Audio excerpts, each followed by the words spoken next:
My first impression of Z was that he kind of he just appeared and he was there, all smiling. And it was his face I really noticed before his camera, and he just launched into saying, "Oh, you're so colourful, and I'm doing Humans of Leeds." I got a camera for my birthday.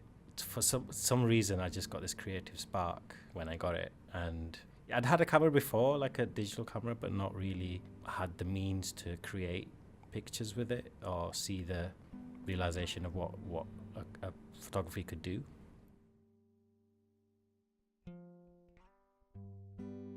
I was inspired by Humans of New York in terms of the photography element of it, because I came to it purely from a photography background. I wanted to take pictures of people in the street, kind of interested in what people are wearing, just kind of a snapshot of people living in a city without any filter on it. You know, it wasn't like a fashion shoot where you've got loads of lights. It's just a person on the street.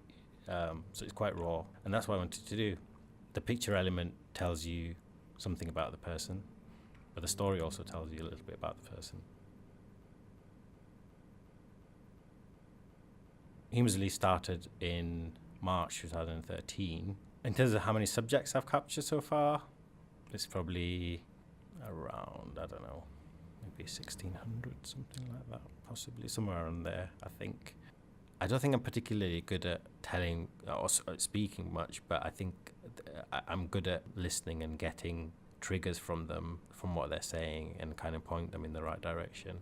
When you see people, you make instant judgments about them. That's just the way humans are. It's just part of us. The hardest part is to look at somebody and not make that judgment and approach them, because you just have no idea what their story is. It just felt really natural and it flowed. So whatever he asked me in a short space of time, he asked the questions that kind of got my little part of my life story.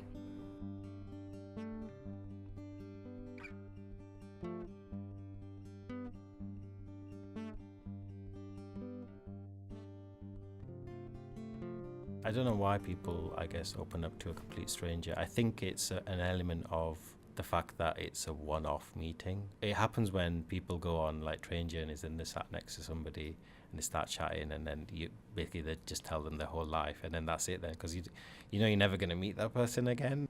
In terms of what it gives me, I've said this before, I think it's a bit of a privilege to do this. If I hadn't started it, I think I would never be able to impose into somebody's life and ask about their lives. It's just you wouldn't do it in any other capacity. You wouldn't go up to a stranger and start asking them about their life. It's interesting that photography has allowed that to happen, and it's a kind of a gatekeeper into that world effectively. So yeah, I think it's that kind of privilege that I'm able to get stories from these people and able to share them in a sort of positive light, I think.